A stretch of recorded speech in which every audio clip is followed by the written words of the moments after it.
The day Celeste said those words, the room smelled like chrysanthemums and fresh paint. I remember that detail clearly, the way the scent moved through the gallery space Gordon Hale's team had arranged in our front sitting room, the tall white flowers they had placed in vases near the window, the kind of flowers that belong at a ceremony. My paintings hung on every wall. 40 years of collected work, each piece in its place. Each piece known to me the way you know the sound of your own breathing, and Celeste stood near the doorway with her back half turned to me, speaking to a man in a linen jacket I had never seen before. Her voice low and certain, and carrying the particular confidence of someone who has already decided the outcome. She's 71 years old, and half the time she thinks it's still 1,985, she said. Those paintings have been sitting in a dark room collecting dust. She won't even notice they're gone until the catalog goes to print, and by then, the consignment is legally ours to manage. I was standing 4 feet behind her. She did not know this, or perhaps she did not care.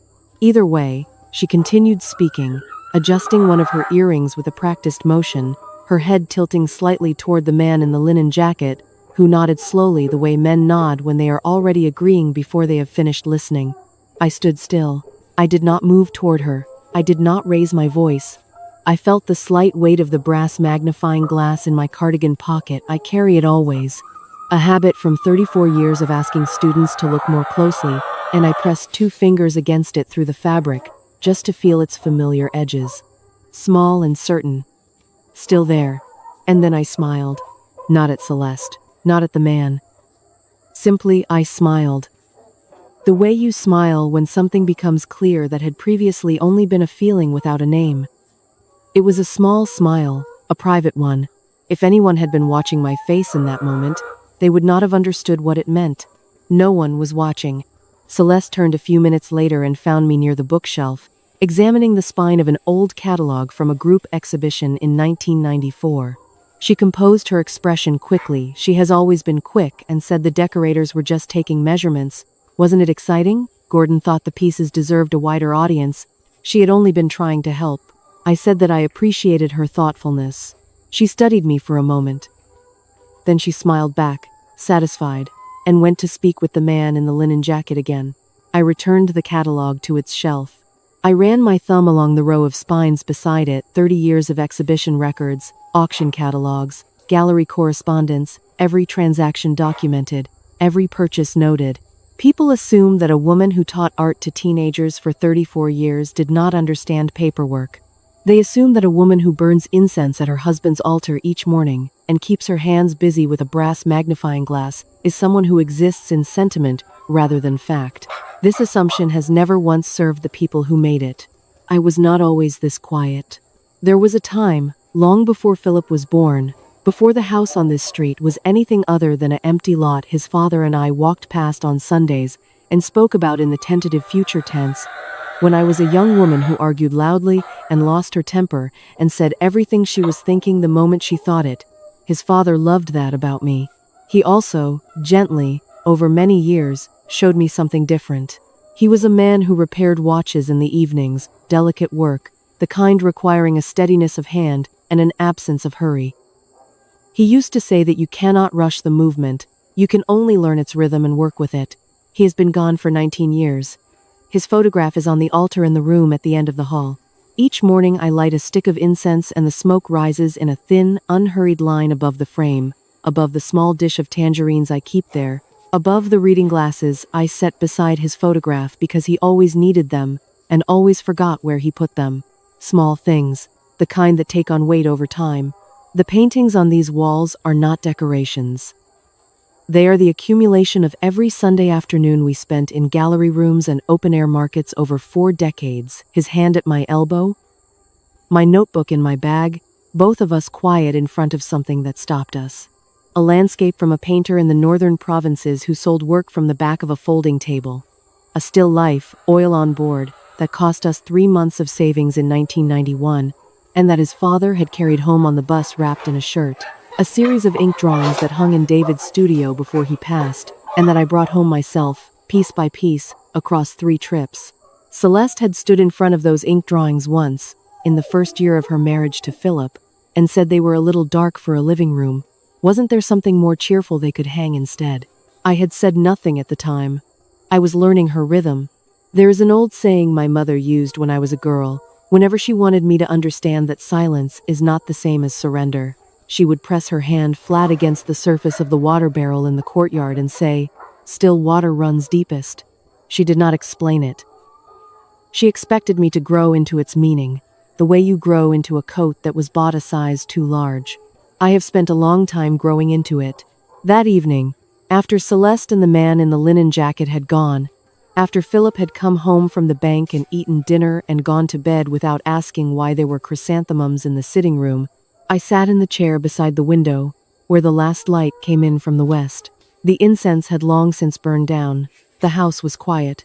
On the wall across from me hung the still life from 1991, the one that cost 3 months of savings, the one his father carried home wrapped in a shirt. In the low evening light, the paint appeared almost warm, almost alive in the way certain objects become alive when you have known them long enough.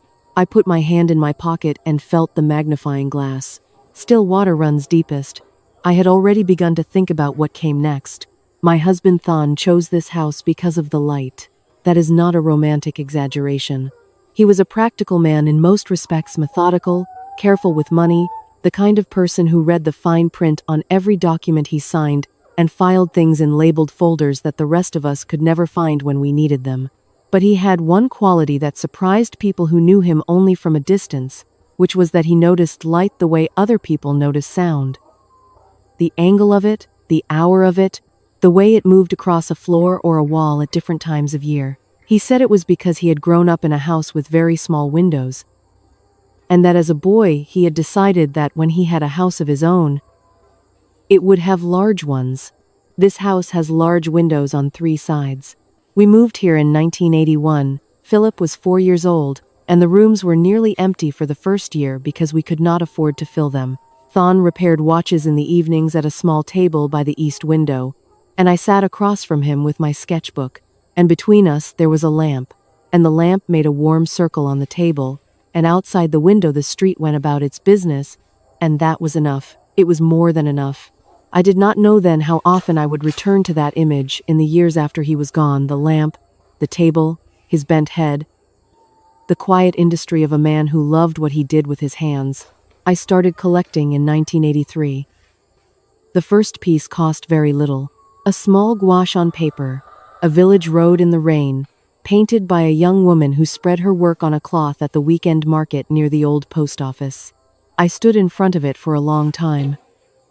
Than waited beside me without hurrying me, which was something he always did in galleries and markets. He understood that looking at art is not a quick thing, that the eyes need time to settle into a work before they can begin to understand what they are seeing. When I finally bought it, the painter rolled it carefully and wrapped it in a piece of newspaper, and I carried it home under my arm, and that night Than cut a simple frame for it from a piece of wood he had in the workshop and hung it on the wall of the sitting room. It is still there, the same wall, 42 years later. After that, the collection grew the way most things grow when you are not watching too carefully, slowly, unevenly, with long pauses between additions and occasional moments of sudden expansion. We were not wealthy people. Every piece required a decision, a recalibration of the household accounts, a conversation between Than and me over tea about whether this was the right moment or whether we should wait. Sometimes we waited. Sometimes we did not wait.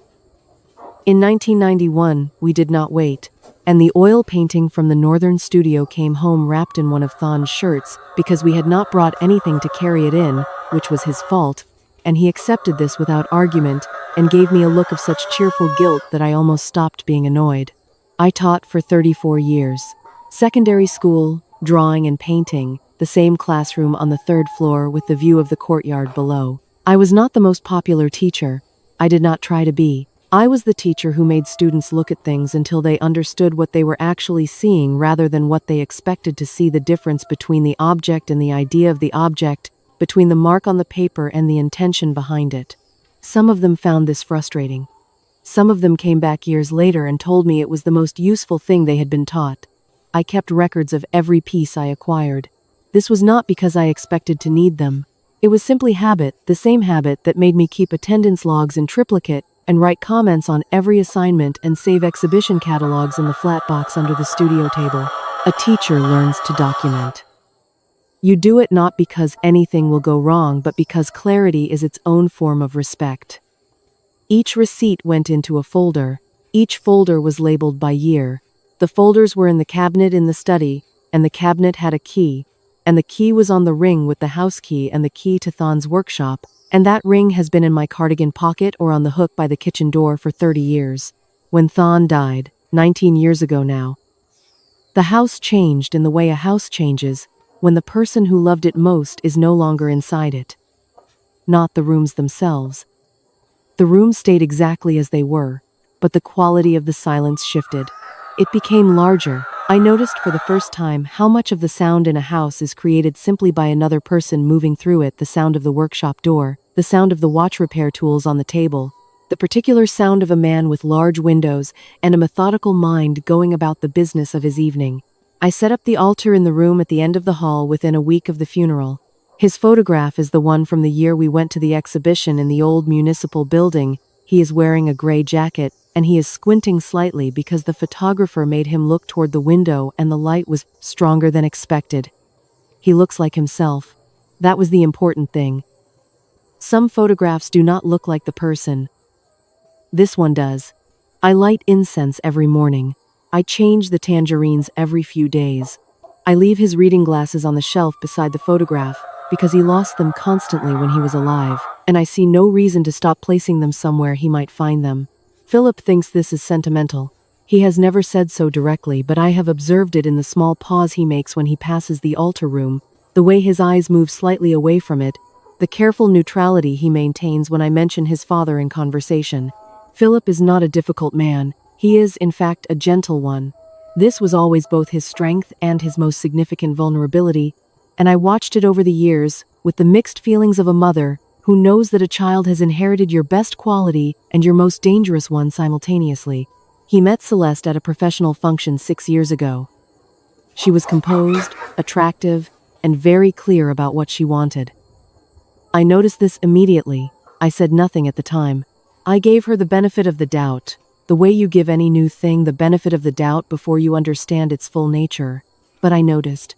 The paintings were still on the walls then, all of them, untouched, unhurried, in the particular quiet of a house where nothing had yet been proposed to change them. That was before the measurements were taken. It began with a question about insurance. Celeste raised it on a Sunday afternoon in early spring, the kind of day when the light comes through the sitting room windows at a low angle and makes everything look slightly more significant than it is. She had brought a small cake from the bakery near the market, the kind with yellow cream and a dusting of powdered sugar on top, and she set it on the table and poured tea without being asked, which she knew I appreciated. And then she sat across from me with the particular posture of someone who has rehearsed the beginning of a conversation. "Mother," she said, which is what she called me, always carefully, the word placed with precision. "I've been thinking about the paintings." I waited. She explained that she had been speaking with a colleague in the interior design industry, someone who worked frequently with estate valuations, and this colleague had pointed out that artwork of significant value held in a private residence was often dramatically underinsured, or in some cases not specifically covered at all, under a standard household policy. Did I know, she asked, whether Thon and I had ever arranged specific coverage for the collection? I told her I would need to look at the policy documents. She nodded as though this was exactly what she had expected me to say, which it probably was. Then she said that her colleague had also mentioned that the first step in arranging proper coverage was typically a professional assessment, not an auction valuation, she added quickly, just a documentation of condition and current market value for insurance purposes. She made it sound reasonable. She is very good at making things sound reasonable. I said I would think about it. She smiled and cut 2 pieces of cake, and we sat in the Sunday light and talked about Philip's new project at the bank and whether the rains would come early this year, and the conversation moved on, the way conversations move when one person has said what they came to say and the other has noted it and filed it away without indicating that she has done so. After they left that evening, I walked through the sitting room slowly. I looked at the paintings the way I used to look at student work before a critique, not casually, not sentimentally, but with the specific attention of someone trying to understand what she is actually seeing rather than what she expects to see. The gouache from the market, 1983. The still life in oil, 1991, the one that came home in Than's shirt. The ink drawings from David's studio.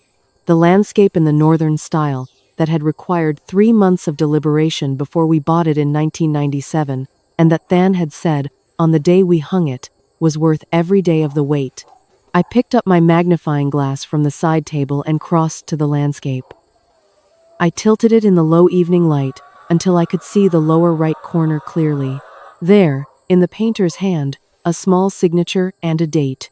Below it, in my own hand, written in soft pencil on the frame backing, the date of purchase, the amount paid, the name of the gallery. 40 years of that habit. Every piece, same system. I put the magnifying glass back in my pocket and went to light the evening incense. 3 weeks later, Celeste arrived on a Tuesday morning with a man she introduced as a specialist in residential art conservation. He was perhaps 40, soft-spoken, carrying a leather case with brass closures. She said she had arranged this as a favor, entirely at no cost to me, simply to have the collection professionally documented for the insurance application she had already begun preparing on my behalf. I had not asked her to prepare an insurance application on my behalf. I did not say this. I made tea. The man opened his case and removed a camera and a tablet and a printed form on a clipboard, and he moved through the sitting room with the unhurried efficiency of someone who has done this many times. He photographed each piece from the front and from the sides. He noted dimensions on his form. He did not ask me anything about the works, not the acquisition dates, not the provenance, not the names of the painters. He did not examine the backs of the frames. I watched all of this from the chair near the window. Celeste stood near the doorway and spoke to him in a low voice at intervals. I could not hear most of what was said. I heard the word catalog once. I heard a figure, I could not be certain of the number, but it was followed by the word 1,000, and I heard Celeste say something about timeline, and the man nodded in the same slow way the man in the linen jacket had nodded, and I made a note of this comparison and set it aside. The whole thing took slightly less than 2 hours. When they left, Celeste paused at the door and said she would handle everything from here, and that I was not to worry about any of the paperwork. She said this with a warmth that was entirely genuine in its surface texture, the way certain things are genuine on the surface, and something else entirely beneath. I have taught art for 34 years. I understand the difference between a work and the material it is made from. I said thank you. I closed the door. I went to the study and opened the cabinet with the key from my pocket, and stood in front of the row of labeled folders. 40 years of purchase records in chronological order, each receipt in its sleeve, each provenance document clipped to its corresponding folder. I did not take anything out. I simply stood there for a moment, looking at the order of it, the quiet completeness of it, the way a system built over decades holds its shape when you come back to it. Then I went to the sitting room and looked at the wall where the landscape hung. The man had photographed it 3 times. He had noted the dimensions. He had not once looked at the backing. He had not asked who purchased it, or when, or from whom. That information was not relevant to the kind of documentation he had been sent to produce. It was, however, relevant to the kind I had already produced. I stood in front of the landscape for a long time. The afternoon light had moved while I was in the study, and now fell across the upper half of the canvas in a way that made the pigment look almost 3-dimensional, the hills in the upper left rising slightly as if they had been breathing while no one was watching. Than had stood in front of this painting for 11 minutes before he said anything. I had counted. He had turned to me finally, with an expression that was not quite happiness and not quite sorrow, but something that sits cleanly between the two, and said, "This one knows something." I had agreed. Somewhere in the city, a man with brass closures on his leather case was uploading photographs to a file I had not authorized. I went to make dinner. I moved carefully through the kitchen, measuring rice, setting water to boil, the ordinary motions of an ordinary evening in a house where nothing appeared to have changed, but I had felt it. The slight shift in pressure, the way you feel a change in weather before it arrives. Something had been set in motion that afternoon that had not been set in motion by me. That was the part that required attention. Dorothy called on a Thursday morning in April, which was unusual. She is not a telephone person. We have been friends for 31 years, since the year her husband's position at the museum brought them to this part of the city, and she and I found ourselves standing in front of the same painting at a small group exhibition in a borrowed gallery space, and discovered that we had arrived at the same conclusion about it independently. She prefers to communicate in person, over tea, with time enough to say things properly. When Dorothy calls on the telephone, it means something has presented itself that will not wait for a scheduled visit. I answered on the second ring. Miriam, she said. Her voice had the particular quality it gets when she is being careful, slightly flattened, slightly slower than usual, the voice of a woman who worked for 26 years as a museum registrar, and learned in that time that the manner in which information is delivered changes how it is received. I need to ask you something, and I want you to hear the question before you answer it. I said that I was listening. Are you planning to sell the northern landscape? I set down the cup I was holding. Outside the kitchen window, a bird moved through the branches of the tree that grows along the back wall, a quick gray movement and then stillness. I watched the place where it had been. No, I said. A pause on the line. Longer than a pause needs to be if the answer is what you expected. Dorothy, I said, what have you seen? She told me carefully, the way she told things, in order, without editorializing. She had received, 2 days prior, a preview catalog from a regional auction house, Gordon Hale's firm, which she knew by professional reputation as a mid-tier operation that occasionally handled estate collections, generally solid but not distinguished, the kind of house that moved significant pieces, sometimes by luck rather than by expertise. She received their catalogs periodically because her name remained on mailing lists from her museum years. She had been looking through it over her morning coffee when she had seen the image. It was a full-page entry. The photograph was clear and well lit, taken by someone who knew how to photograph paintings, she said, not a snapshot. The northern landscape. Dimensions accurate. The painter's name correct. Estimate: 42,000 to 55,000 dong equivalent in the sale currency, which she had paused to convert and recalculate twice before trusting the number. Attributed owner, Miriam Tran. I sat with this for a moment. I looked at the wall of the sitting room from where I was standing in the kitchen doorway. The landscape was there. Still hanging. Still exactly where it had been since the day Thon and I hung it in 1997. Slightly to the left of center on the eastern wall so that it caught the morning light without glare. It had not moved.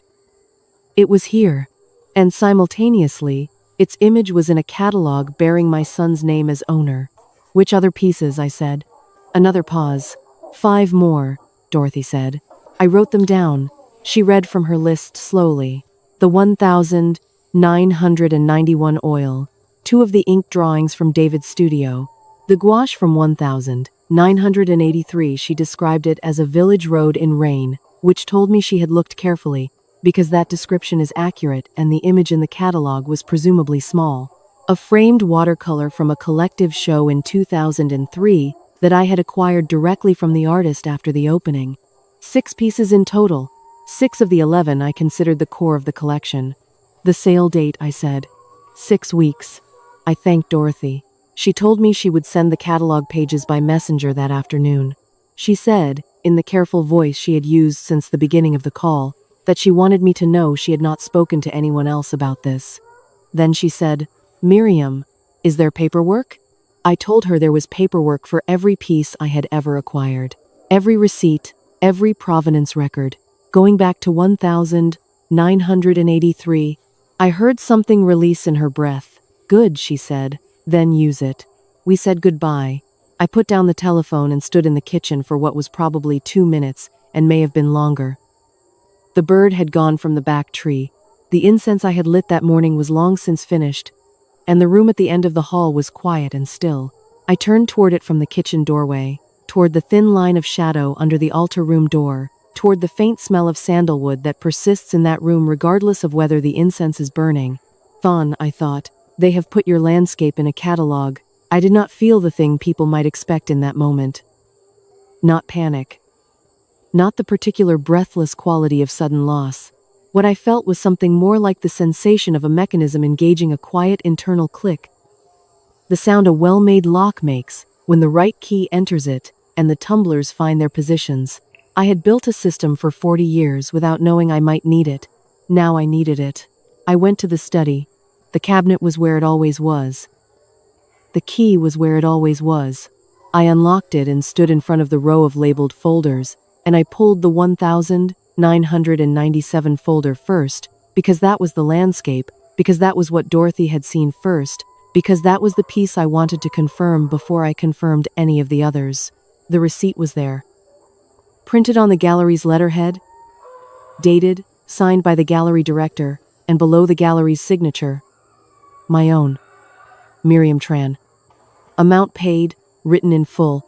The piece described in exact terms, dimensions, medium, painter's name, the title the painter had given it himself.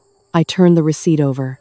On the back, in my own handwriting from that same week in 1997, I had written the date of hanging, the wall, the reason, a note to no one in particular, written the way I always wrote such things, because documentation is its own form of respect. I set it on the desk. I pulled the 1991 folder. The oil painting. Receipt present, provenance sheet behind it, the gallery contact information, the authentication letter from the painter's studio, still folded in its original envelope. I worked through all 6 folders. Every piece Dorsey had named, every piece intact in the record. Then I went to the sitting room and stood in front of the landscape for a long time. 6 weeks. The catalog was already in circulation. The auction house had already received the pieces, or had they? I walked to the back of the room and checked the frames I could reach, running my fingers along the backing of the 1991 oil, finding the pencil notation in my handwriting exactly where it had always been. The paintings were still here, which meant the catalog had been produced with photographs, the photographs the man with the brass closure case had taken on the Tuesday afternoon Celeste had arranged without my knowledge. Photographed, cataloged, attributed to Philip. 6 weeks. I carried the 6 folders to the kitchen table, and sat down and opened the first one again, and read every document from the first line to the last, the way I used to read student work before I said anything about it completely. Without jumping to conclusions, making sure I understood what I was actually looking at rather than what I had assumed I would find. Everything was in order. I closed the folder. I looked at the telephone on the counter, and then I realized that in all my review of the documents, all 6 folders, every receipt, every provenance sheet, I had not once asked myself the question that should have occurred to me immediately. If Philip's name was on the consignment agreement, who had signed it? I called Philip at 9:30 that evening. He answered on the 3rd ring, slightly out of breath the way he always is when he has been sitting still for too long and the phone startles him out of it. I could hear the television in the background, the low particular murmur of a news program he watches each night without fully watching, a habit he inherited from his father. I told him I needed to speak with him about something, and asked if he could come by Saturday morning. I kept my voice even. I gave him nothing to read in it. He said, of course. Was everything all right? Did I need anything before Saturday? I told him Saturday was fine. We said goodnight. I put down the telephone and sat at the kitchen table, with the 6 folders stacked in front of me, and thought about what I had and what I still needed to understand. Dorothy's messenger arrived the following afternoon with a sealed envelope. Inside, 8 pages printed from the catalog, each entry photographed clearly, the descriptive text below each image typed in the clean format of a professional auction house. I read each entry the way I had read the folders that morning, completely, without hurrying. The consignment details were listed on the final page in smaller text, the administrative section that most buyers skip and most sellers review only once. Consigning party, Philip Tran. Contact address, the house on this street, the address of my house. Philip's name, my address. The telephone number listed was not Philip's. It was not mine. It was a number I did not recognize. I wrote it down on the pad beside the telephone and looked at it for a while. Then I called James Whitfield. I had known James for 11 years, since the year a former colleague recommended him when a question arose about Thon's estate and a piece of property documentation that needed clarifying. He is a careful man, methodical, the kind of attorney who returns calls the same day and does not use language designed to obscure rather than explain. I told him what Dorothy had found. I told him about the catalog, Philip's name, the unknown telephone number, the 6 pieces, the 6 weeks. I told him about the man with the brass closure case and the Tuesday morning Celeste had arranged. He was quiet for a moment. Then he said, "I need to see the catalog pages and your purchase documentation. Can you bring them tomorrow?" I said I could. "Don't contact the auction house yet," he said, "and don't tell Celeste you've seen the catalog." I told him I had no intention of telling Celeste anything. I brought the folders to his office the next morning, all 6, plus the catalog pages Dorothy had sent and the paper where I had written the unknown telephone number. James read through everything at his desk, with the unhurried attention of a man who has learned that speed in these matters costs more than it saves. He asked me twice to confirm dates. He asked me whether I had any documentation of the Tuesday visit, the man, with the camera, the assessment. I told him I did not, but that Dorothy could confirm the timing relative to when the catalog photographs had been taken, since the condition notes in the catalog described details only visible on close inspection. He nodded and wrote something on his legal pad. Then he said he wanted to contact the auction house directly, on my behalf, to request a copy of the consignment agreement. This was a standard professional inquiry, he said, and would not immediately signal the nature of my interest. He expected to have something within 48 hours. It was 51 hours. He called on a Friday morning while I was in the garden, and I came inside and sat at the kitchen table with my cardigan still damp from the outside air and listened to what he had found. The auction house had provided the consignment agreement without resistance. Routine document request from a legal office, no alarm raised.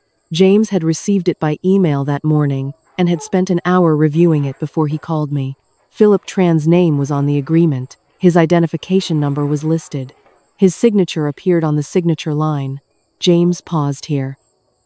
He has a way of pausing that is not theatrical but is deliberate, the pause of a man who wants the person on the other end of the line to be ready for what comes next. I pulled Philip's signature from his bank employment records, James said. He's listed as a compliance officer. There's a standard signature on file in the public professional registry. Another pause. Miriam, the signatures don't match. I sat very still. He continued, methodically. The differences were not subtle, not the natural variation that occurs when a person signs their name quickly versus carefully. The letter formations were different. The angle was different. The way Philip connects the letters in his surname, a small habitual loop that appears in every sample James had found, was absent from the auction house document entirely. Someone had signed Philip's name on that consignment agreement. Someone who had access to Philip's identification number and his home address and the contact telephone number of her own choosing. Someone who had arranged for the pieces to be photographed by a professional on a Tuesday morning in my own sitting room while I sat in the chair by the window and made tea and watched and said nothing. I asked James what this meant, precisely, in legal terms. He said, fraudulent misrepresentation. Forgery of a signature on a commercial contract, consignment of property not legally belonging to the consigning party and not legally authorized by the named party. She acted alone, I said. Not a question. It appears so, James said, which means Philip was not a participant. His name was used without his knowledge. I thought about Philip answering the telephone on the third ring, slightly out of breath, the television murmuring in the background. Philip, who had come to dinner last Sunday and talked about the bank project and eaten 2 helpings of the soup I made and kissed my cheek at the door and driven home without knowing that his name had been written on a contract he had CN for property that had never been his to give. Saturday, I said. My son is coming Saturday morning. James said he would prepare a summary document before then. Something Philip could read himself, in his own time, without having to take it from my description alone. I thanked him. I put the telephone down.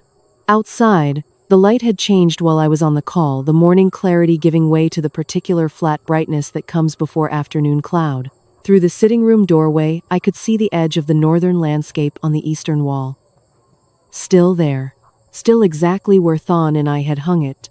In 6 weeks it was scheduled to pass under Gordon Hale's hammer with a false name attached to it, and my 40 years of careful documentation filed in a cabinet in a study that Celeste had never once asked to see, because she had not known about the cabinet, or the folders, or what was written in pencil on the back of every frame in that room.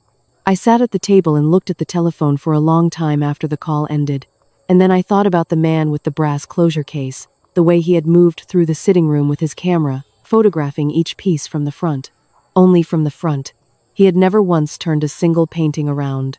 And that was when I understood that Celeste's plan had a shape to it, a specific, bounded shape, with a beginning and an intended end, and that the shape had been drawn without accounting for the one thing she did not know existed. What I could not yet understand was how far the plan reached, and whether Gordon Hale had been a willing architect of it or simply a convenient instrument. The difference, I already knew, would determine everything that came next. Philip came on Saturday morning as he said he would.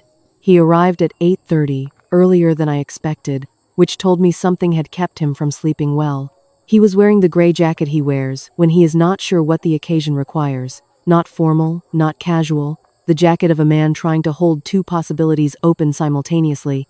I had made congee and set the table the way I set it when he was growing up, with the small ceramic spoons and the dish of sliced ginger on the side, because some situations require the steadiness of familiar things before unfamiliar ones can be addressed. He sat down. He looked at the table and then at me. "Something has happened," he said, not a question. I told him to eat first. He ate. I watched him the way I watched him as a boy, not intrusively, simply attentively. The habit of a mother who learned early that Philip processes difficulty better when his hands are occupied and his body has been given something ordinary to do. When he had finished most of the congee, I set James Whitfield's summary document on the table beside his bowl. I watched him read it. He read it twice. The second time, more slowly than the first. His hands, which had been relaxed around the ceramic spoon, went very still about halfway through the second page. He did not look up until he had finished the last line. When he did, his face held an expression I had seen only a few times in his life, the expression of a person discovering that a thing they had trusted completely was not what they had believed it to be. It is a particular kind of stillness. It does not look like anger, not at first. It looks like a man measuring the distance between where he thought he was standing and where he apparently is. "She used my name," he said. "Yes." Without telling me. "Yes." He set the document down carefully, the way you set something down when you are not certain what your hands might do if you hold it any longer. He asked me 3 questions in succession: whether I had known, how long Dorothy had known, and whether the paintings were still in the house. I answered all 3. Then he sat quietly for a while and looked at the document without reading it again, and I did not fill the silence because there are silences that need to remain uninterrupted until the person inside them finds their own way to the other side. Finally, he said, "What do you need from me?" I told him. I needed his formal written statement that he had not signed the consignment agreement and had not authorized the use of his name or identification in any transaction with Gordon Hale's firm. I needed him to provide that statement to James Whitfield before the end of the following week. I needed him to continue his regular routine dinners, weekend visits, whatever Celeste expected of him without indicating that anything had changed. He looked at me steadily. "You want me to say nothing to her? For now?" He was quiet for a moment. Then he said, "She doesn't know about your folders." "No." Something moved in his expression, not quite a smile, the recognition of something he had perhaps always known about me and was only now understanding the significance of. He picked up his coffee cup and looked at the wall of the sitting room, at the landscape, at the oil from 1991, at the ink drawings his father had loved in David's studio all those years ago, and he said, quietly, more to himself than to me, "She really thought you wouldn't notice." I said nothing. He nodded once, the small decisive nod he has made since he was a boy when he has finished deliberating and arrived somewhere firm. Then he folded James's document in thirds, placed it in his jacket pocket, and asked if he could have more coffee. I poured it. He left at 10:30. I watched his car from the window until it turned the corner, and then I went to the study and sat at the desk and thought about what came next. James had given me 2 tasks beyond Philip's statement. The first was to arrange an independent authentication of the provenance records, not for legal purposes yet, but to establish a second layer of documentation that could stand alongside my own. He had recommended Dorothy for this, given her museum background, her professional standing, and her existing knowledge of the collection. I had already planned to ask her. The second task was to compile a complete written record of the Tuesday visit, every detail I could recall, and to do this while the details remained fresh, which they still were. I have a teacher's memory for observed behavior. I can reconstruct a room from an hour I sat in it 3 weeks prior. I spent that afternoon writing everything about the Tuesday morning, in order, in the same precise handwriting I used on the folder labels and the pencil notations on the frame backings. The time Celeste arrived, the description of the man and his equipment, the specific movements he made through the room. The things I had heard catalog, thousand, timeline. I wrote it without interpretation, only description. Fact first. The interpretation could come later, in a legal setting, in the presence of people trained to draw conclusions from accurately reported observations. I was not in a hurry. My mother had a saying that I have carried my whole life, though I do not speak it aloud often, because the things most worth carrying are not the ones most worth displaying. Still, water runs deepest. It is easy to misread quiet as emptiness, stillness as inaction. Celeste had looked at me for 5 years and seen an old woman in a cardigan with a brass magnifying glass, burning incense in a room at the end of the hall, teaching no one anything anymore. She had seen the surface and concluded she understood the whole. She had never once looked at what was underneath. Dorothy came on Tuesday of the following week. She brought her museum credentials in a leather folder and a notebook she uses for professional assessments, which she has carried for so long that the cover has softened at the corners. She spent 4 hours in the sitting room, working through every piece methodically, cross-referencing my purchase records against her own professional knowledge of the relevant artists and periods. She made notes in her small, precise handwriting. She did not hurry. She asked questions I knew the answers to, and some I had to retrieve from the folders, and she recorded every answer in the same notebook. At the end of the 4 hours, she set down her pen and looked at me across the sitting room. "There is not a single piece here whose provenance is in any doubt," she said. "The documentation is complete and consistent, and in 3 cases I can provide independent corroboration from museum acquisition records that reference the same artists during the same periods." She paused. She had no idea what she was walking into. "No," I said. Dorothy closed her notebook. Then she said, "There is something else I found when I looked more closely at the catalog." I waited. "Gordon Hale's firm has done this before." She set a folded paper on the table between us, a printout she had brought with her, which she had not mentioned until this moment. A record she had pulled from the Professional Registry of Auction House Disputes filed with the Trade Oversight Body. A consignment dispute from 3 years prior, settled privately, in which a family member had consigned pieces from an estate without the authorization of the named executor. The legal representative for the consigning party in that earlier case was listed in the public filing. The name was Celeste Tran. I sat with this for a moment. The afternoon light had moved since Dorothy arrived, and now came through the western window at the angle that makes the room feel slightly amber, the way old photographs look. On the altar at the end of the hall, Than's photograph was in its usual shadow, the reading glasses on the shelf beside it, the small dish of tangerines I had replaced that morning. 3 years ago, before Philip, before this house, before any of it. She had done this before, in another family, with another collection, and she had walked away from it through a private settlement that left no public consequence and no public record except the one Dorothy had just set on the table in front of me. Pattern, I thought. James will want to see this immediately. I reached across the table and picked up the paper. The preview invitations arrived on a Wednesday. I found mine on the table inside the front door, slipped through the mail slot sometime in the morning while I was in the garden. A cream-colored envelope, heavier paper than ordinary mail, printed with the auction house logo in dark green at the upper left corner. Inside, a formal card. Gordon Hale's firm cordially invited Miriam Tran to attend a preview exhibition of selected works from the upcoming spring sale, to be held the following Friday evening at the gallery space on the 3rd floor of a building I recognized as being in the newer commercial district near the river. My name was on the invitation. I sat at the kitchen table and held the card for a while. Outside, the neighbor's radio played something indistinct through the wall, the way it does every Wednesday morning. The incense from the altar room had worked its way through the hall and into the kitchen, that particular sandalwood presence, thin and unhurried. I read the invitation a second time, then set it on top of James's correspondence folder, which had grown thick enough by this point to require a rubber band. They had invited me to the preview of the sale of my own paintings. The paintings were listed on the back of the card: 6 works, artist names, estimated values rendered in clean typography.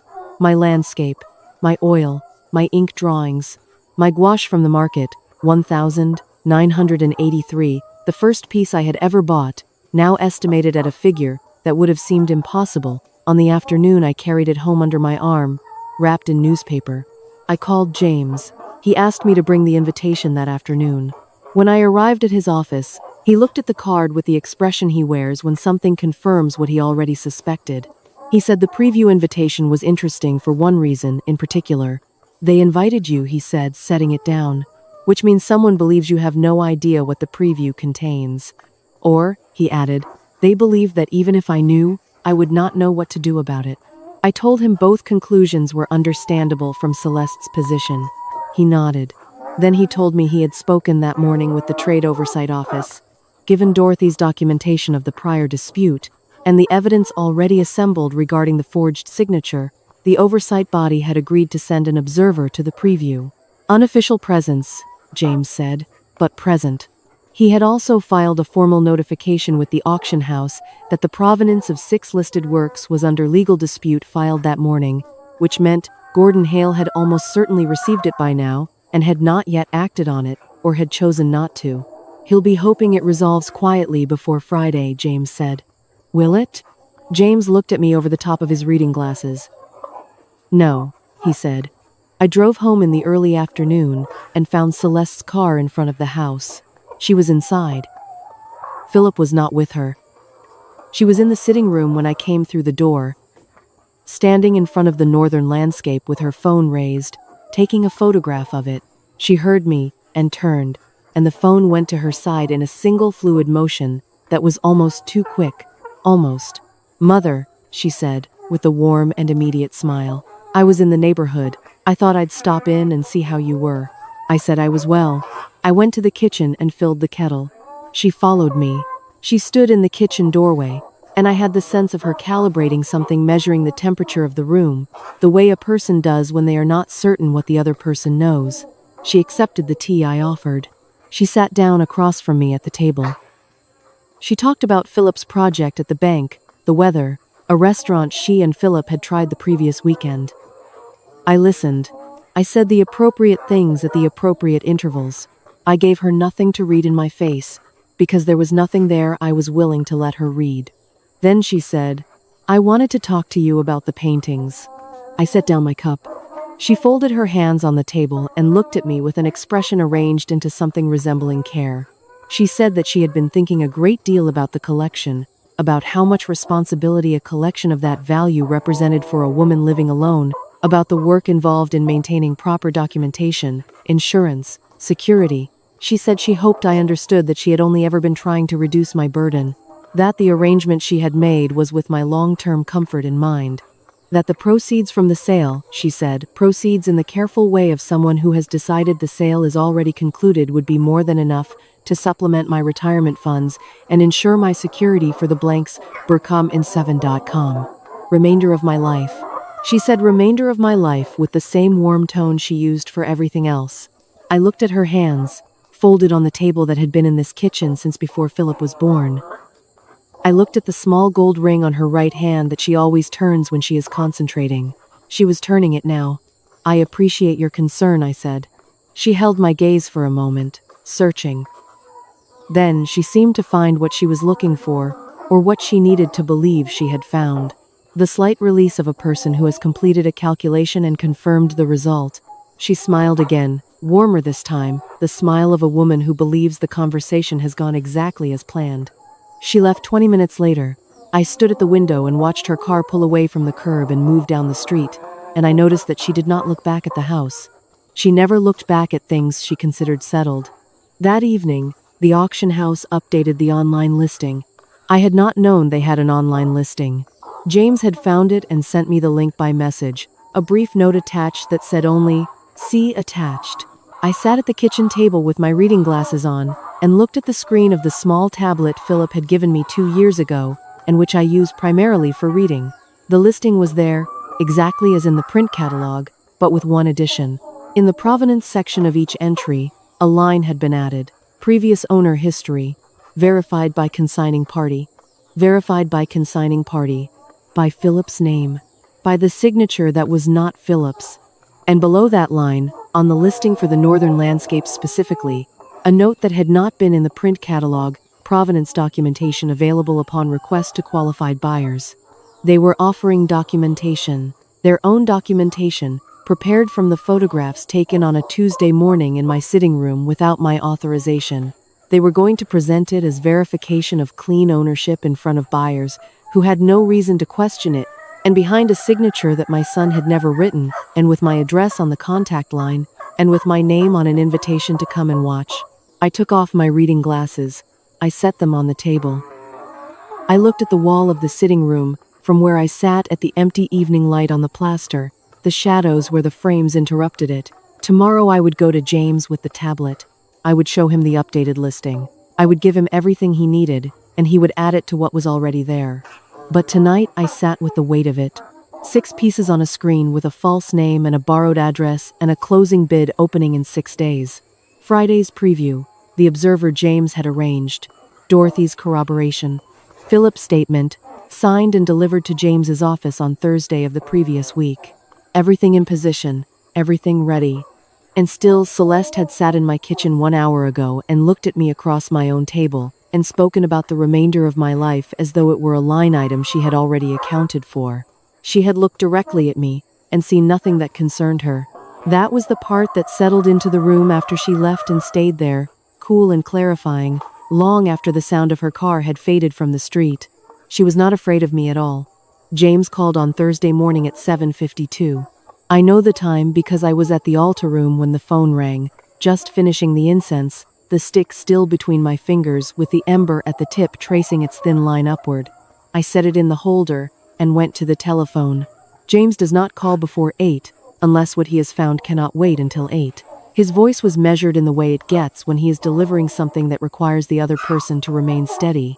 He said he had been reviewing the documentation Dorothy had provided alongside the prior dispute record, and in doing so, he had made an inquiry to the Trade Oversight Registry for any additional filings associated with Gordon Hale's firm over the past 5 years. Routine expansion of the research, he said, standard practice when a pattern has been suggested. He paused. Miriam, he said, I need you to come to my office this morning. There is something you need to see in person. I arrived at 9:15. James was standing when I came in, which he does not usually do. He gestured to the chair across from his desk and sat down himself and set a folder on the surface between us without opening it immediately. Ow. Then he opened the folder. Inside, a series of printed pages, registry documents, correspondence records, and one document in particular that he set on top of the others and turned to face me. A property transfer agreement, dated 14 months ago, registered with the District Land Authority under the names of 2 parties. The transferring party was listed as the estate of Miriam Tran, represented by Miriam Tran, authorized agent.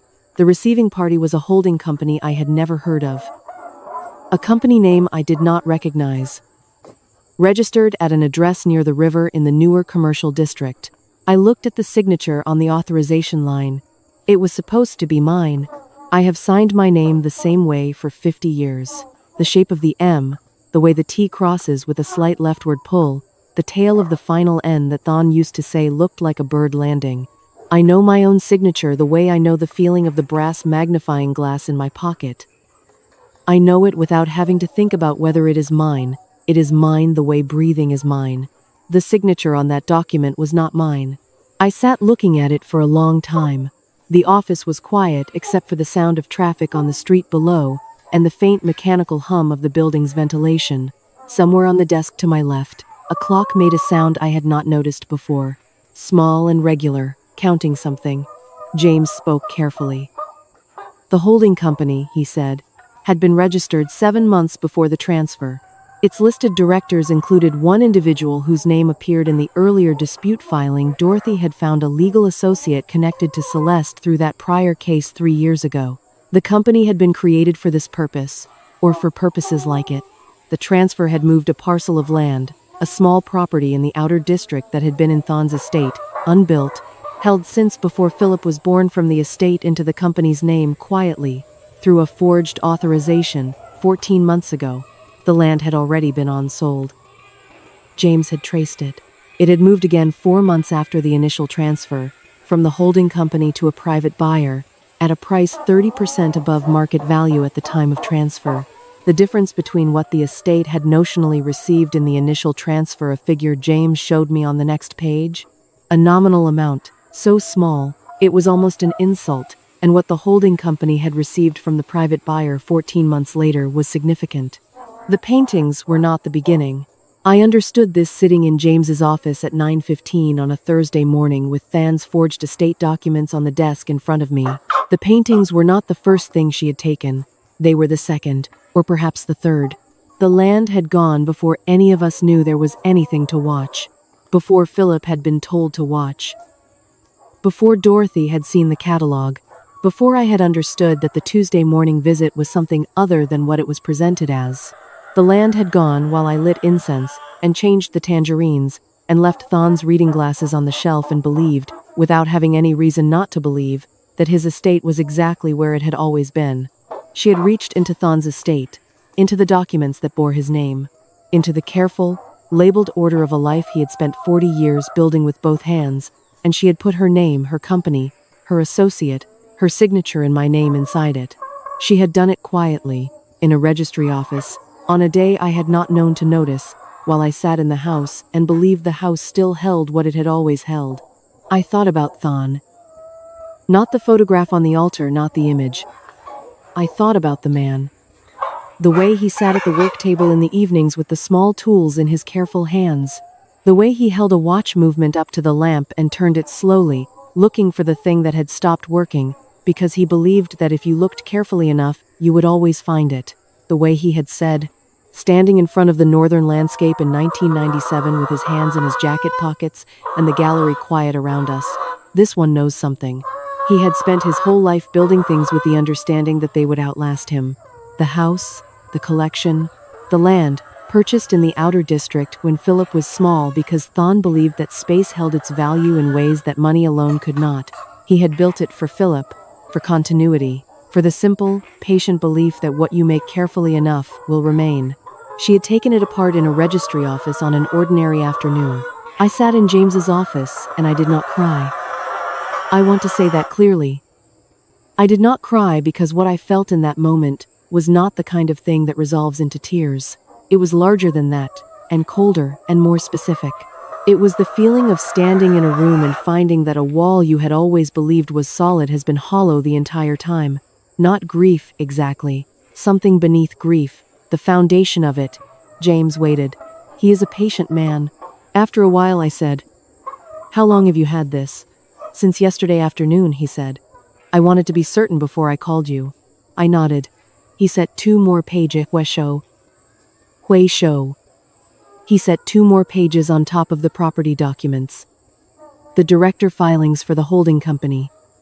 The sale record for the on-transfer. The price differential, annotated in his handwriting at the side. Clean, complete, documented. The kind of record that does not require interpretation because the facts arrange themselves into a shape that is unmistakable. "This changes the scope," James said quietly. "This is not only art consignment fraud, this is estate fraud, property fraud. The forgery of a deceased person's authorized representative's signature on a legal land transfer." He paused. "Miriam, this is criminal." I looked at the documents on the desk. I looked at the signature line where my name had been written in a hand that was not mine, in a registry office, on a day I had not known to be present for.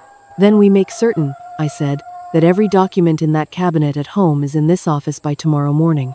James looked at me for a moment. Then he said, "I'll have my assistant prepare the intake forms." I stood. I put on my cardigan, which I had removed when I sat down because the office runs warm. I picked up my bag. I pressed 2 fingers against the brass magnifying glass in my pocket and felt its edges, small and certain. Outside, the morning had moved on without me. The street was doing what streets do, ordinary, unhurried, indifferent. I stood on the step and looked at the traffic and thought about Than in 1997 saying this one knows something, and about the reading glasses on the shelf in the altar room, and about the land in the outer district that no longer existed in his estate because a woman had sat in a registry office and signed my name on a line I had never seen and never authorized. She had reached into the past, into the part of our life that belonged to both of us. That was the part I had not been prepared for. That was the part that made everything that came next feel not like revenge, and not like justice, but like the only possible continuation of a sentence that she had started without understanding who would finish it. I spent Thursday afternoon moving folders, all of them. The complete cabinet, 40 years of purchase records, provenance sheets, correspondence, authentication letters, and the property documents James had asked for, carried from the study to my car in 3 trips and driven across the city to his office on the 4th floor, where his assistant met me in the lobby with a trolley and a clipboard and the professional calm of someone accustomed to receiving important things without asking what they mean. I signed the intake forms. I watched the folders go behind the reception desk. I drove home in the early evening with the cabinet in the study empty for the first time since 1983 and the house quieter than usual, though I could not have said precisely why the emptiness of a cabinet changes the sound of a room. It does, though. Some absences have weight. I made rice and ate it at the kitchen table with the newspaper open in front of me, reading without reading, the words going past while my mind arranged and rearranged the sequence of the following day. James had confirmed the plan in a message sent just before 5. The oversight observer would arrive at the gallery space at 6:15, before the preview opened at 7. Dorothy would arrive at 6:45, in a professional capacity, carrying her museum credentials and the written assessment she had completed the previous Tuesday. James would be present with the full documentation file, the property fraud evidence, and Philip's signed statement, and I would arrive at 7. Through the front door. With my invitation, which I had kept in the correspondence folder since Wednesday, and which I placed that evening on the kitchen table where I would see it in the morning, Philip called at 8. His voice had the careful quality it had carried since Saturday, the voice of a man holding something difficult in a way that will not show. He asked if I needed him to drive me tomorrow evening. I told him no. He asked if I was certain. I told him yes. There was a pause on the line, and then he said, "She's been in a good mood today," which was the closest he could come to telling me that Celeste did not know what was coming, that the house they shared was operating on its ordinary Friday rhythm, that nothing had indicated to her that the following evening would be anything other than the conclusion she had been planning toward for longer than any of us had fully understood until James opened that folder yesterday morning. I told Philip that I would call him after. I said goodnight. I set the phone on the table beside the invitation and looked at the 2 objects together for a moment, the printed card with its dark green logo, the cream weight of it, the careful typography of 6 painting titles and 6 estimated values that did not belong to the name printed above them. I had thought about burning it. Not from anger, simply from the desire to hold something that was mine and transform it on my own terms. But it was evidence too, in its way, and everything was evidence now, and so I left it on the table and went to light the evening incense. The altar room was very quiet. It is always quiet, but some evenings the quality of the quiet is particular, thicker somehow, more attentive.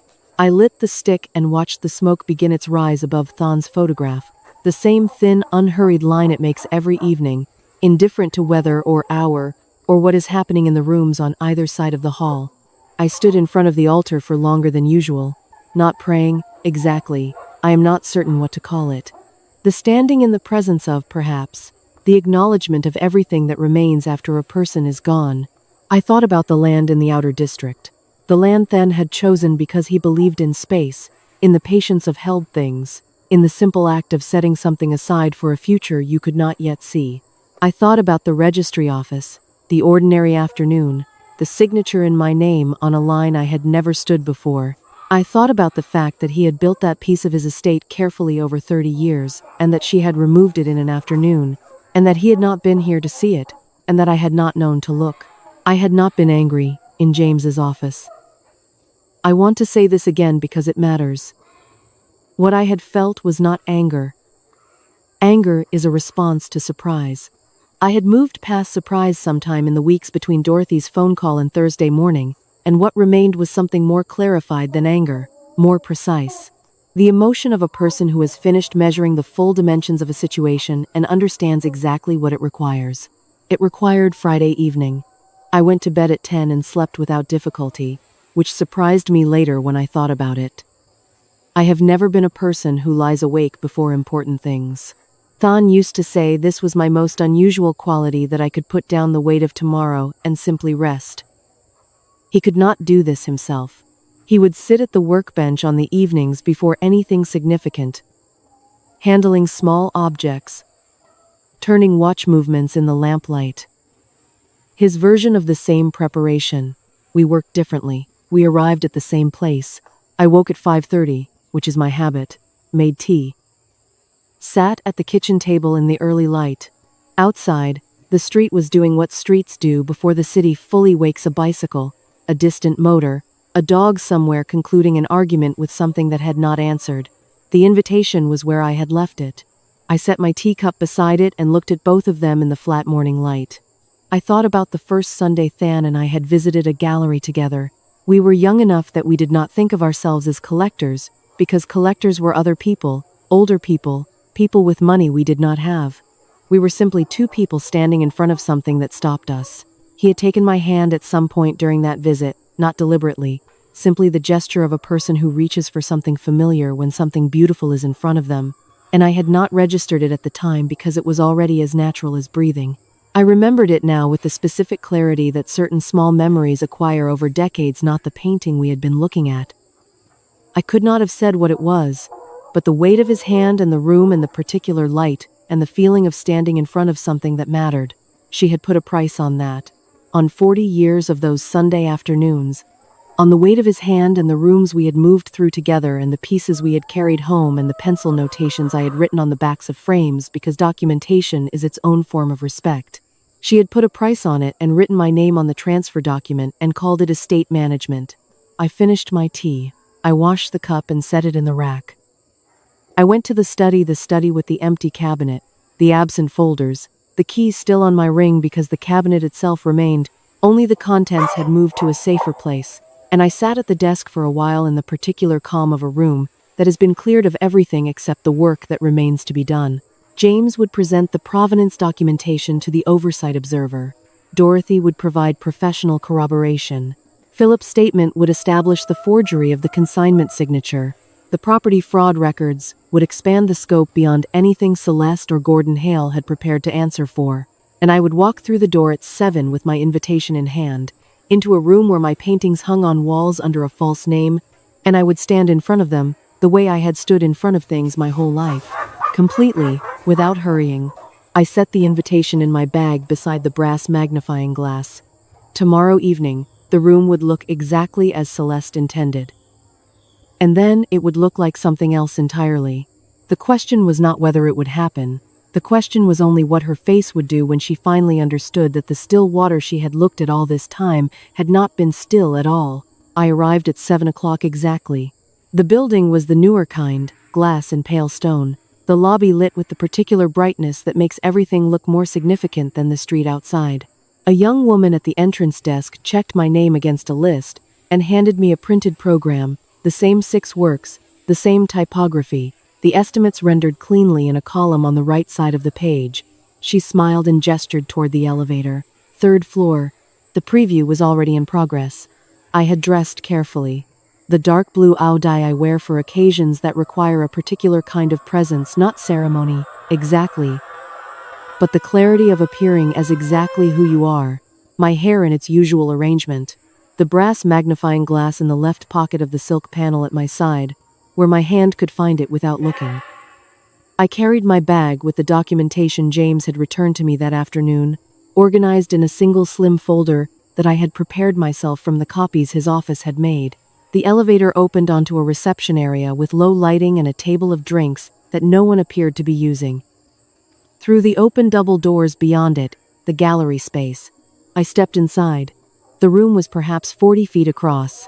White walls, track lighting angled to fall precisely on each work, the particular calibrated brightness of a professional preview, where everything is designed to make the objects look inevitable. Perhaps 30 people, the quiet murmur of considered conversation, the sound of shoes on stone flooring. Auction house staff in dark jackets, moving at the periphery, with the practiced invisibility of people trained not to interrupt. The northern landscape was on the far wall.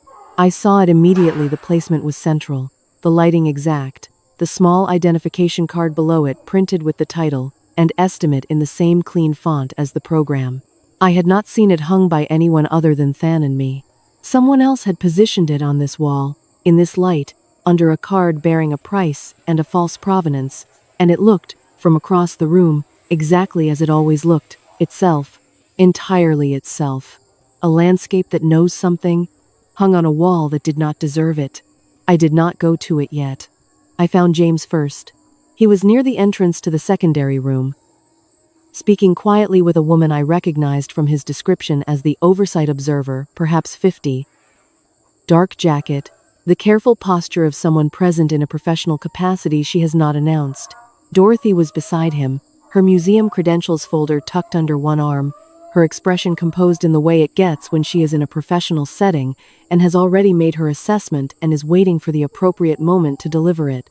James looked up when I approached. He said, quietly, "She's here, back corner, near the ink drawings." I did not look yet. He told me the observer had reviewed the documentation. The property fraud filing had been submitted to the relevant authority that afternoon, not through the oversight body but through the district registry office directly, which had the jurisdiction to place an immediate flag on any further transactions related to the holding company. Gordon Hale had been served with the legal dispute notification in person at 4 o'clock. He knew. He had not pulled the works from the walls. "He's hoping it resolves after the room," James said. "He thinks the sale can proceed, and the dispute can be settled privately." "It cannot," I said. "No," James agreed. "It cannot." I took the slim folder from my bag. I had organized it in the order we had agreed. Philip's signed statement on top, Dorothy's professional assessment below it, the provenance receipts behind that, the property transfer documents at the back. 40 years of careful documentation in a folder thin enough to carry in one hand, which has always seemed to me like the correct relationship between a life's work and the paper that records it. I walked into the room. I went to the northern landscape first. I stood in front of it the way I had stood in front of it for 27 years, and I looked at it the way Thon had taught me to look at things completely, without hurrying, allowing the eyes to settle before arriving at a conclusion. The hills in the upper left. The particular quality of the painted light. The painter's signature in the lower right corner, which I had looked at through the brass magnifying glass more times than I could count. I took the magnifying glass from my pocket. I leaned forward and examined the lower right corner, and then I moved to the edge of the canvas and looked at the backing where it extended beyond the frame on the lower left side. My pencil notation was still there, my handwriting, from 1997. The date of purchase, the amount, the name of the gallery. I straightened. Behind me, I heard a change in the quality of the room's sound, not silence, but a slight pulling of attention, the shift that occurs when something in a social space moves from peripheral to central. I turned. Celeste was crossing the room toward me. She was dressed well, as she always was, a composed woman in a composed setting she had designed from the beginning to conclude in her favor. She was almost smiling, the expression of a person approaching a situation they have fully accounted for. Behind her, at a slight distance, Gordon Hale, silver-haired, dinner-jacketed, his face arranged in the careful neutrality of a man monitoring a development he is not yet certain how to characterize. She stopped 2 feet from me. "Mother," she said, with the warm and controlled tone that I had heard applied to every situation for 5 years. "I'm glad you came. It's a beautiful presentation, isn't it? I think you'll find the lighting really does justice to." "I'd like to show you something," I said. I opened the folder. I took out the top document, Philip's signed statement, notarized, clean on the page, his name in his own hand at the bottom, and I held it at a level where she could read it without my having to offer it to her. I watched her eyes move across the first paragraph. The warmth in her expression did not disappear. It rearranged. The way a reflection changes when the surface beneath it shifts, not vanishing, but becoming something else, something the surface was not designed to hold. I turned to the second document, Dorothy's professional assessment, on museum letterhead, with Dorothy's credentials listed at the top. I held it at the same level. I did not speak. She had said, in my kitchen, on a Sunday in early spring, that the paintings had been sitting in a dark room collecting dust, that I would not notice they were gone until the catalog went to print.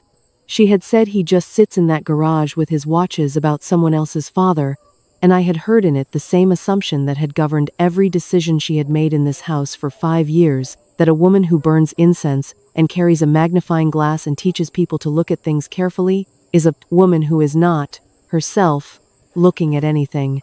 I did not say any of this. I did not need to.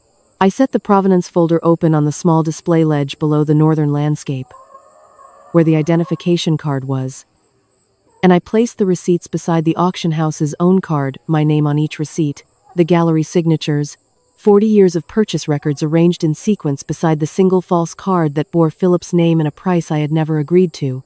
Dorothy appeared at my left shoulder. The oversight observer appeared at my right. James came to stand slightly behind, the full documentation file in both hands. Gordon Hale stopped walking toward us. He stopped precisely, like a man who has stepped on something unexpected in the dark and gone very still to assess the damage. The room had shifted entirely now. Not loud. Not dramatic. Simply attended. The 30 people in this space were not oblivious to a development. They were collectors, most of them, or professionals adjacent to collection, and they understood, in the particular way that community understands such things, that the woman in the dark blue AO dye standing beneath the northern landscape with a provenance folder and a museum registrar and a legal representative was not a woman who had arrived at a preview to admire her own paintings. Celeste looked at me. For the first time in 5 years, she looked at me without calculation in her eyes, without the measuring quality, without the rapid, quiet assessment of what I knew and what I could be managed into accepting. She looked at me the way a person looks when they finally see something they had been standing in front of the entire time without understanding what they were seeing. I held her gaze. "She won't even notice they're gone," she had said, in this story's first hour, in my sitting room, to a man in a linen jacket, with her back to me and her phone in her hand, and her entire plan arranged neatly in her mind. I had noticed everything. From the very beginning, I had noticed everything. Gordon Hale moved first. Not toward me. Away. A precise, controlled retreat toward the back of the room where a door marked staff only stood slightly ajar, the movement of a man who has assessed a situation and concluded that the most immediately useful thing he can do is remove himself from its visible center. He had taken perhaps 4 steps when the oversight observer said, in a voice calibrated to carry without being raised, "Mr. Hale, I'd ask you to remain in the room, please." He stopped. He turned. His expression, which had been careful neutrality for the past several minutes, had become something else, the face of a man rapidly revising his understanding of what the next hour would require of him. He had received the legal dispute notification at 4 o'clock. He had chosen not to pull the works from the walls. He had made a calculation, and the calculation had not included Dorothy's credentials, or Philip's notarized statement, or an oversight observer already present before 7 o'clock. He remained in the room. He stood near the staff door with his hands at his sides and looked at the floor, and that was where he stayed. Celeste had not moved. She was still 2 feet from me, the folder open on the ledge behind her, the receipts arranged beside the auction house card, Dorothy at my left and James at my right, and she had not moved since I held up Philip's statement, and she read the first paragraph, and the warmth in her expression became something the surface was not designed to hold. She was doing what she was always best at, holding herself together, searching for the next position, running the calculation that would tell her where the opening was. She found her voice. Controlled, still. "This is a misunderstanding," she said. The consignment was arranged with Philip's full knowledge. He and I discussed. "Philip's statement is notarized," James said, not unkindly. "Signed 2 days ago. It describes, in his own words, that he had no knowledge of the consignment agreement and did not authorize the use of his name or identification in any transaction with this firm. He's confused," she said. "He misremembers. Philip has always..." The signature on the consignment agreement does not match Philip Tran's signature as registered with his employer, James continued, at the same even pace. "We have the comparison documentation." He opened the file and placed the side-by-side signature analysis on the ledge beside the receipts. Clean, annotated, the differences marked in 3 places. "If you would like to examine it," she looked at it. Something moved in her jaw. Around us, the room had gone quiet in the particular way of people who have arrived at a social event and found themselves witnesses to something that was not on the program. The collectors, the gallery staff, the young woman from the entrance desk who had come upstairs for reasons that probably seemed reasonable at the time, all of them watching with the careful attention of people who understand that the correct behavior in this moment is to not be the one who speaks. The oversight observer had moved to Gordon Hale's position near the staff door. I could hear them speaking in low voices. The observer's tone, the measured professional register of someone taking a statement from a man who has already begun to understand that cooperation is his most useful available posture. Hale's voice was not steady. That much carried. The property transfer, James said to Celeste, returning her attention to the ledge where he had now placed the district registry documents, was filed 14 months ago. The signature authorizing the transfer is listed as Miriam Tran, acting as a state representative. He set the document flat. It is not her signature. We have the original estate documentation for comparison, and we have submitted the fraud filing to the district registry office this afternoon. The holding company's transactions have been flagged. Celeste looked at the property documents, then she looked at me. I watched her understand it. Not piece by piece all at once. The way a room looks different the moment you find the light switch. She had built the plan from the assumption that the things she did not examine could not be used against her. She had not examined the cabinet in the study because she had not known the cabinet existed. She had not turned the paintings around because she had not needed to. The photographs were sufficient for her purpose, and she had not imagined another purpose existing alongside her own. She had looked at me for 5 years and seen a woman in a cardigan with a brass magnifying glass, sitting in a house full of things she apparently had no system for. No documentation of, no legal recourse regarding. The assumption had been consistent. It had also been wrong from the beginning. You don't have, she started. 40 years of purchase receipts, Dorothy said, speaking for the first time. Her voice was the professional voice, the registrar's voice, the voice she had used for 26 years to describe what a record contained and what it proved. Original receipts, gallery signed, with authentication correspondence for 11 of the pieces. I have provided a written assessment on behalf of my museum credentials, confirming the provenance of every work currently displayed in this room. The documentation is complete and consistent across 4 decades. She paused. There is no gap in the record. Celeste turned to her. Dorothy looked back at her with the expression of a woman who has spent a professional lifetime caring very much about what the documents say, and not at all about how the people in the room feel about it. Celeste turned back to me. And this is the part I will remember longest. Not the oversight observer's voice across the room, not the sound of Hale's careful capitulation, not the moment James set the last document on the ledge and the full weight of 40 years of careful record-keeping was visible all at once on a surface that had been designed to display other people's valuations of things that did not belong to them. What I will remember is the moment Celeste looked at me and understood that there was nothing left to negotiate. The composure did not collapse. I want to say this precisely. She is not a person given to visible collapse. She is too controlled for that, too practiced. What happened was subtler than collapse. The composure remained, but the thing behind it changed. The calculation stopped. I could see it stop. The rapid, quiet motion behind her eyes that had been present in every conversation we had ever had simply ceased. And what was left was a stillness of a different kind. Not my kind. Not the stillness of a person who has been patient because patience was the correct tool. The stillness of a person who has run out of moves and knows it. She looked at the receipts on the ledge. She looked at Philip's statement. She looked at the northern landscape on the wall behind me, lit precisely by track lighting that someone in this building had angled with great care to make it look its best, and it did look its best.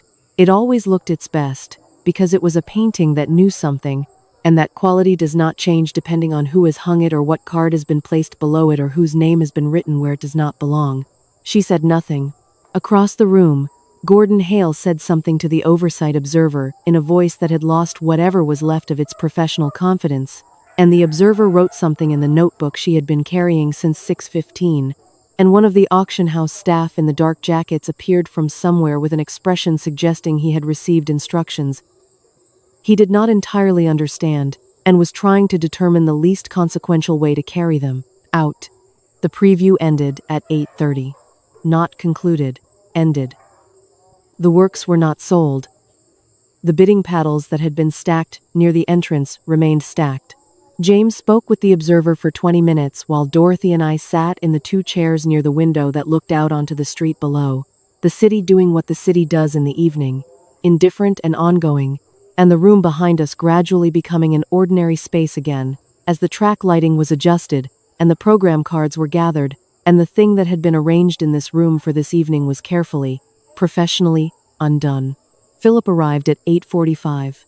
He had not been able to wait for my call. He came through the doors in the gray jacket, and he looked at the walls where the paintings had been, and looked at James and looked at me, and I saw in his face the expression of a man who has spent the past week holding something difficult in a way that will not show, and who is only now, in this room, releasing it. He came and stood beside me. He did not say anything for a moment. Then, quietly, "Is it done?" I looked at the wall where the northern landscape had hung. The works were being carefully removed now. Wrapped by auction house staff in the same cloth they had arrived in, each piece treated with the professional care of a house that was in the process of understanding that it had held property that did not belong to it. They were going home. "Yes," I said. "It's done." The paintings came home on a Saturday morning. James arranged it through the auction house's legal obligation. Full return of consigned property under dispute resolution, each piece transported by the firm's own handlers as part of the settlement terms, which was a detail I had not requested but which seemed, under the circumstances, entirely appropriate. 2 men arrived at 9 o'clock with a van and a crate of packing materials they did not need, because the works had been wrapped already, each one in the same cloth they had left in, and I stood in the front doorway and watched them carry the pieces inside one by one and set them in the sitting room against the wall, while Philip directed the placement with the careful attention of a man who has decided to be useful in a way that requires no words. It took 40 minutes. When the van left, I stood in the sitting room with all 6 pieces leaned against the eastern wall and looked at them the way you look at something that has been returned to you after a period of absence, not differently than before, but with an awareness of the absence itself now folded into the looking, the way a recovered thing carries the knowledge of its own recovery. Philip stayed to help me rehang them. He had brought a level and a measuring tape, which his father would have approved of.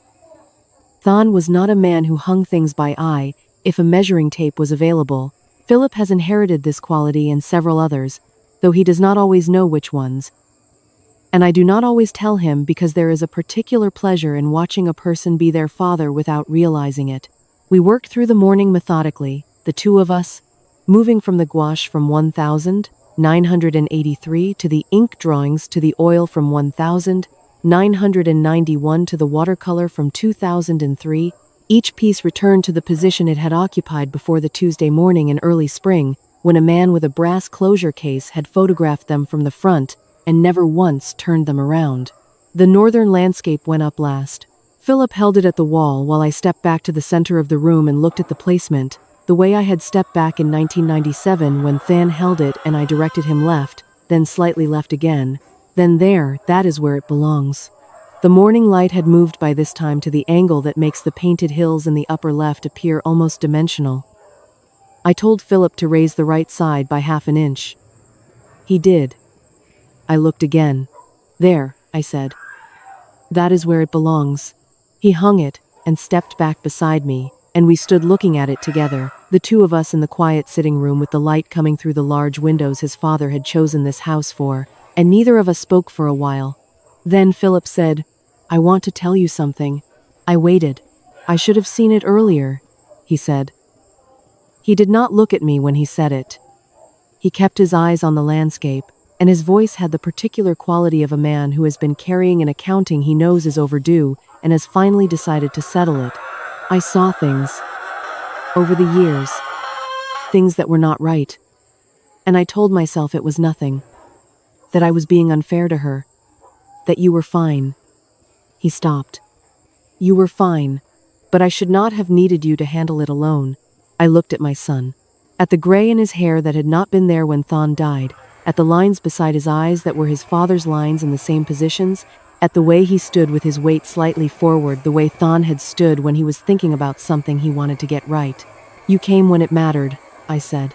He looked at me then. You signed the statement. You came to the gallery. You are here this morning with a measuring tape. I paused. That is not nothing, Philip.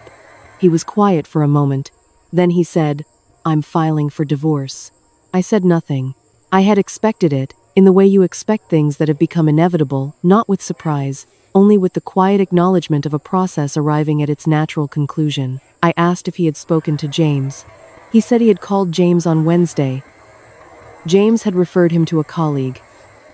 It was in motion. I nodded. He stayed for lunch. I made the soup he has eaten since he was a boy, the one with the ginger and the clear broth that his father used to say was the best possible evidence that I was a person of sound judgment. We ate at the kitchen table and talked about ordinary things, his project at the bank, the tree along the back wall that needed trimming, a book he had read on the train last week. The easy conversation of two people who have moved through something difficult and arrived, still intact, on the other side. After he left, I washed the bowls and went to the altar room. The afternoon light was at the angle that barely reaches the interior of that room, a low slant through the small window above the shelf, catching the edge of Thon's photograph and the pewter surface of the incense holder, and the reading glasses I have left beside the frame for 19 years.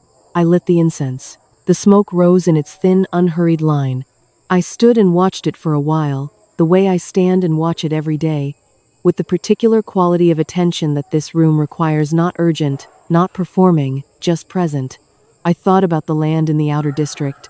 The district registry had flagged the holding company's transactions, and James was pursuing the recovery through the civil process, which he said would take months and might ultimately recover partial value rather than the land itself, which had already been on-sold to a private buyer who was not party to the fraud.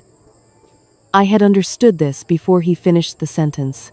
Some things, once moved, cannot be returned to exactly the position they held.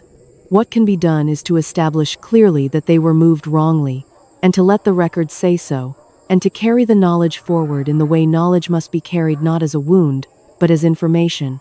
Thon had bought that land with the patience of a man who believed in held things. The holding was what mattered to him, not the land itself, but the quality of the choosing, the care of the keeping, the faith that what you build with attention will outlast the building of it. She had not understood that. She had walked through this house for 5 years and looked at what was visible, the paintings, the property, the figures in a registry file, and she had believed that what was visible was what existed. She had not looked at the cabinet in the study. She had not looked at the back of the frames. She had not looked at the woman in the cardigan sitting by the window who had spent 34 years teaching people that the difference between what you see and what is there is precisely where understanding begins. I pressed 2 fingers against the magnifying glass in my pocket. The incense had burned to its midpoint, the ember making its slow progress, indifferent to outcomes, committed only to its own pace.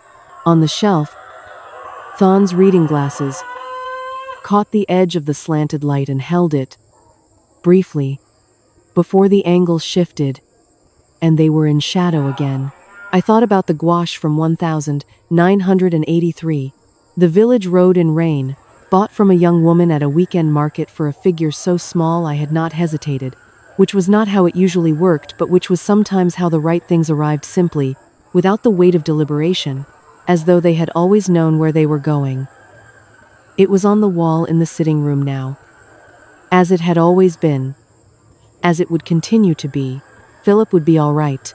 He is his father's son in the ways that matter, and his mother's son in the way that will serve him best going forward, which is that he has learned, later than I would have chosen for him but not too late, that the things worth keeping require you to look at them completely. The legal proceedings would continue through the coming months.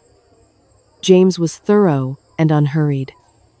The oversight body had opened a formal inquiry into Gordon Hale's firm. The criminal fraud filing was with the appropriate authority. These things would resolve at the pace they resolved, in the manner they resolved, and I would be present for the parts that required my presence and patient through the parts that did not. I was not a wealthy woman. I had not become one. The paintings were on the walls where they belonged. The records were in the cabinet where they had always been. The house was the house Thon had chosen because of the light, and the light came through the large windows every morning at a different angle, and in the altar room the incense burned at its own pace without asking permission, and the reading glasses were where I had put them, and everything that was mine was mine. My mother used to press her hand flat against the water barrel in the courtyard and say, "Still water runs deepest." I had spent 71 years growing into that. She had had 5 years to look, and she had never once looked deep enough to find it, and in the end, that was not my misfortune. It was simply the distance between what she had seen and what had always been there, waiting, in the quiet beneath the surface, patient as everything that is built to last. If anyone in your life has ever looked at you and seen only what they wanted to take, know this: the careful ones, the quiet ones, the ones who say little and notice everything, are never as unguarded as they appear. Age is not a vulnerability, it is an accumulation, and everything built with patience and love leaves a record that cannot be erased by someone who never understood its value. If this story moved you, please give it a like and subscribe to the channel. There are more stories here for those of us who believe that quiet strength is still strength. In the comments, we'd love to hear from you. Have you ever been underestimated by someone who should have known better, and how did you find your way through it?